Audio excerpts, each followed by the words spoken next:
Bonsoir tout le monde, j'espère que vous allez bien, j'espère que vous vous portez bien. Nous sommes le 6 novembre 2022 et nous explorons encore ensemble les dessous de l'actualité algérienne. Nous allons cette fois-ci parler d'un fait que nous allons vous révéler, une information exclusive un petit peu, parce que ailleurs ils ne pourront pas dire cette information, je pense qu'ils ne sont même pas au courant. Voilà. On regarde la chape de plomb qui pèse en ce moment sur la presse algérienne, la censure et l'autocensure qui est immense aujourd'hui, qui n'a jamais été égalée depuis la fin de la décennie noire. Même au cours de la décennie noire, nous n'avons pas connu des heures aussi sombres pour la presse algérienne. Aucune liberté d'expression, ni une critique, ni la liberté de critiquer ou d'enquêter, encore moins, et d'investiguer, ni tolérer dans notre propre pays. Le 10 octobre dernier, une décision a été officiellement prise par le régime algérien dans la plus grande discrétion, et cette décision reflète un petit peu la profonde instabilité psychique, politique et mentale dont font preuve les dirigeants algériens. L'instabilité prouve qu'en Algérie, l'État il est géré selon les humeurs, les sautes d'humeur des dirigeants, leurs intérêts personnels, leur agenda personnel, l'intérêt général, l'éthique, la déontologie, le bien commun. En tout cas, c'est des notions qui n'existent pas pour les dirigeants algériens. La preuve. Le 10 octobre dernier, la DGLS, la Direction Générale de la Lutte contre la Subversion, qui était le tout dernier né des services secrets algériens, a été dissoute. Officiellement dissoute à la suite d'une instruction décidée par la présidence de la République. La DGLS, la Direction Générale de la Lutte contre la Subversion, a été officiellement dissoute le 10 octobre 2022. Et personne n'en a parlé. Et pourtant, la DGLS a été créée en catimini en novembre 2021. Où un décret dans le journal officiel qui parle de la participation du responsable de la DGLS au Conseil de sécurité. Le 29 décembre 2021, le journal officiel, ils ont publié un décret qui détermine les membres, le fonctionnement du Haut Conseil de sécurité et les membres qui sont autorisés ou habilités à participer aux travaux de ce Haut Conseil de sécurité, parmi lesquels on a vu la première fois le directeur de la DGLS, la Direction Générale de la Lutte contre la Subversion, et qui était à l'époque Mohamed Jebbar, le général-major Mohamed Jebbar, qui dirige depuis le 4 septembre 2022 la DDSE, la Direction de la Documentation de la Sécurité Extérieure, qui est le renseignement extérieur algérien. Mais la DGLS n'existe plus. Tartgoha. Et pourtant, quand elle a été créée, on nous a annoncé, on nous a expliqué qu'à travers la DGLS, les autorités algériennes se sont engagées dans une nouvelle lutte contre ce qu'on appelle les mouvements politiques dissidents. Les mouvements politiques radicaux qui pouvaient représenter un danger majeur contre la sécurité nationale et la stabilité du pays, en orchestrant des actions de déstabilisation et de radicalité politique en connivence avec des puissances étrangères. La DGLS, elle est née à la suite d'un processus politique qui avait été entamé en 2021.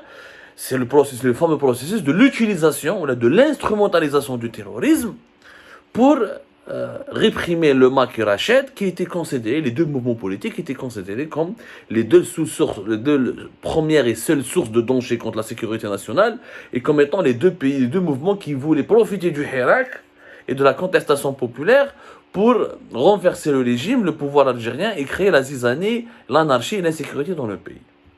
Rappelez-vous les événements, les Sahraouis 2021.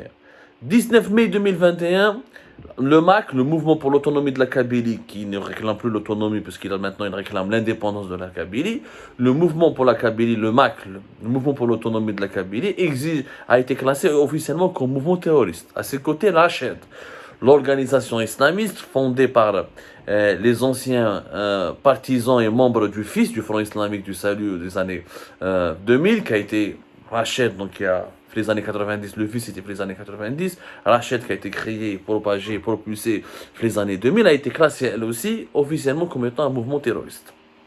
C'est-à-dire la mi-mai 2021.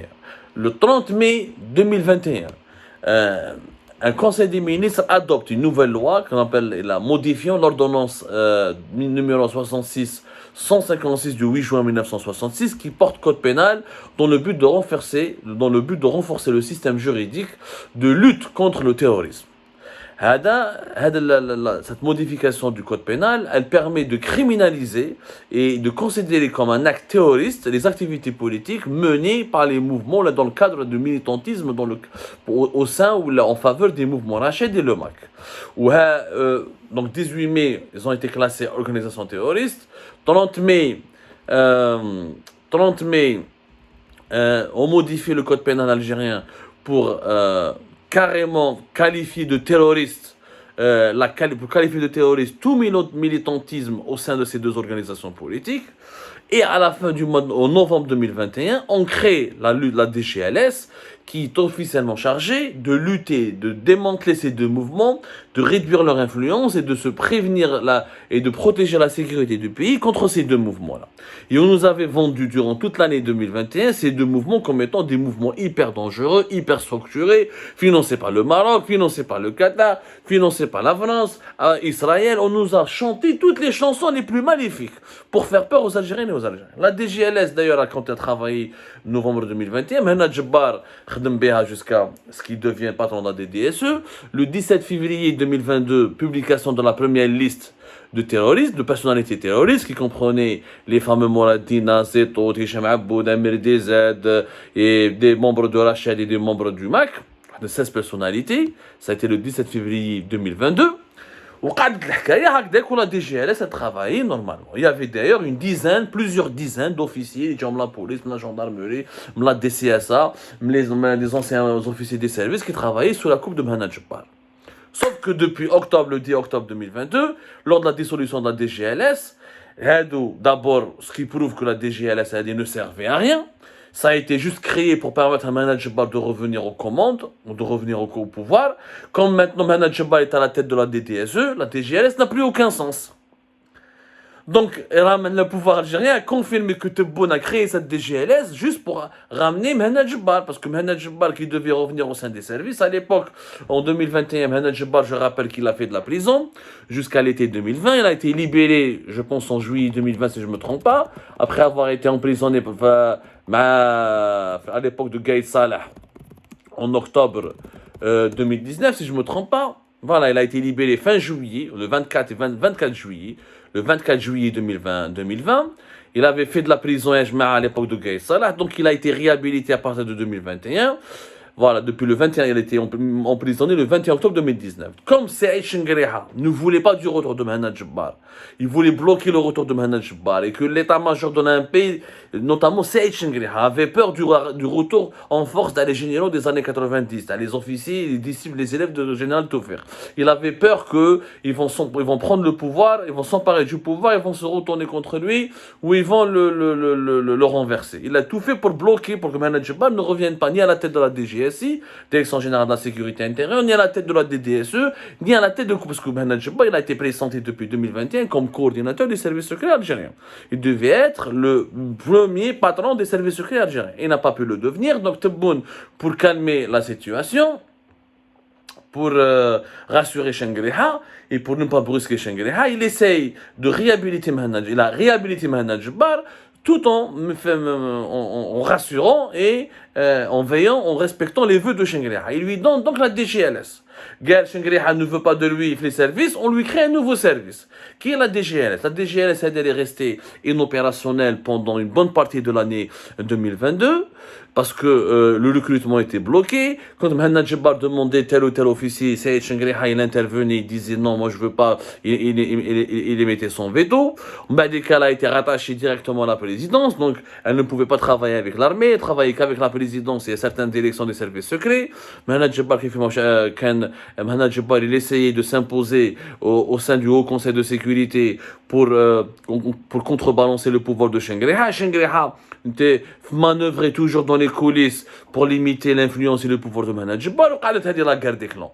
Durant toute l'année 2022, même Mehna Djebbar a pu comme Shengriha il a été mis devant le fait accompli, ou Tebboune l'a obligé à accepter le fait que Mohamed Jabbar doit revenir à la tête d'une direction importante des services secrets, et ben on lui a donné le renseignement extérieur, juste pour ne pas encore une fois effrayer Shengriha, parce que Shengriha sait très bien que Mohamed Jabbar n'a pas sa spécialité, c'est pas le renseignement extérieur, c'est le renseignement militaire, le renseignement intérieur, et pour Shengriha c'est un moindre mal, il vaut mieux que Mohamed Jabbar dirige la DDSE qui n'a pas autant de moyens ni autant de pouvoir que la DGSI, que de devenir la patron des services, la coordinateur de tous les services secrets, là, ce qui serait un poste très influent pour Mohamed Jabbar qui pourrait faire de l'ombre à Saïd Shengriha. Et Saïd Shengriha, sa seule obsession, c'est qu'il doit rester le seul général, le seul militaire influent dans le pays.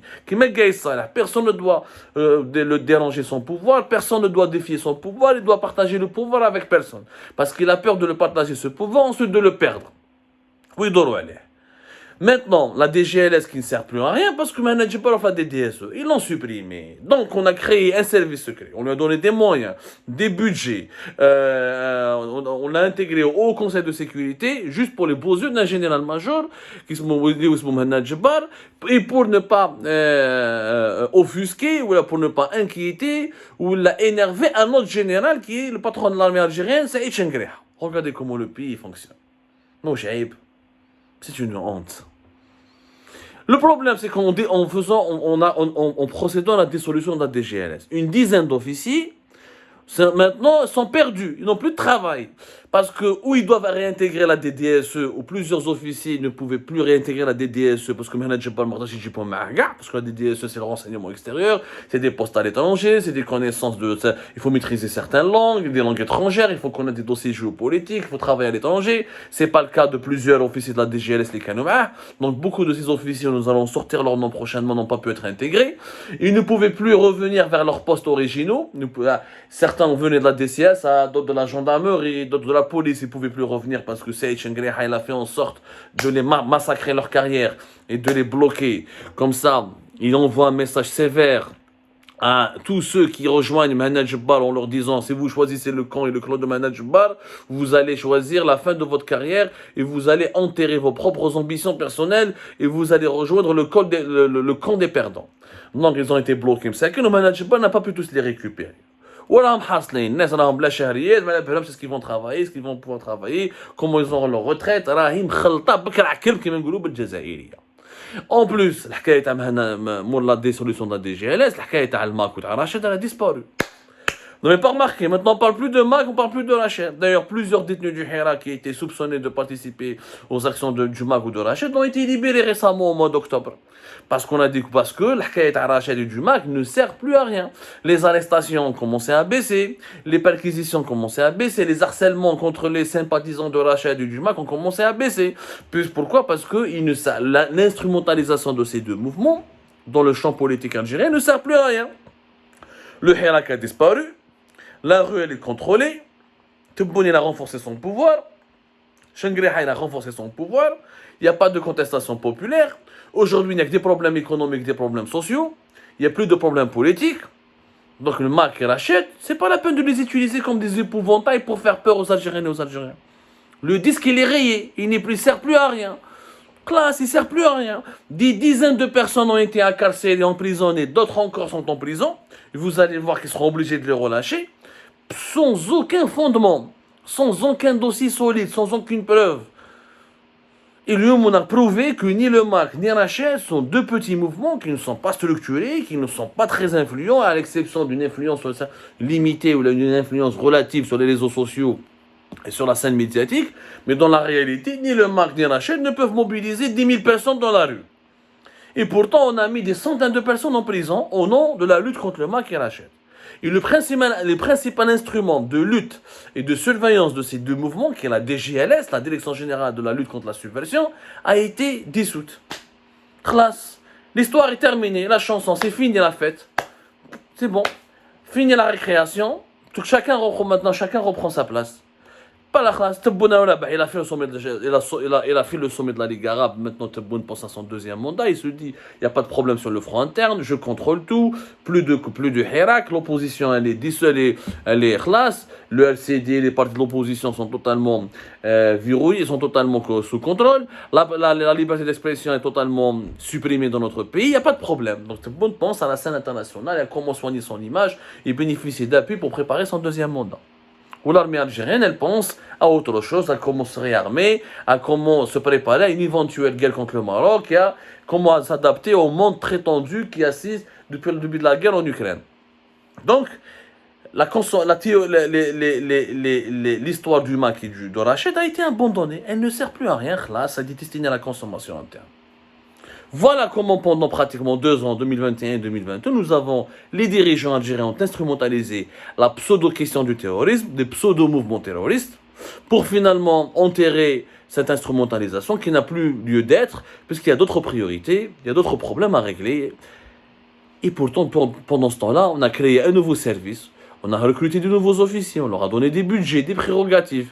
Et à la fin, on se débarrasse d'eux comme s'il s'agissait d'une chaussette sale qu'on jette dans un panier de linge sale, en attendant de les laver dans la machine à laver. Voilà, en attendant de les dissimuler dans la machine à laver. Voilà, des chaussettes sales. Comment un État est géré de façon ridicule pour des questions d'humeur et d'intérêt purement personnel.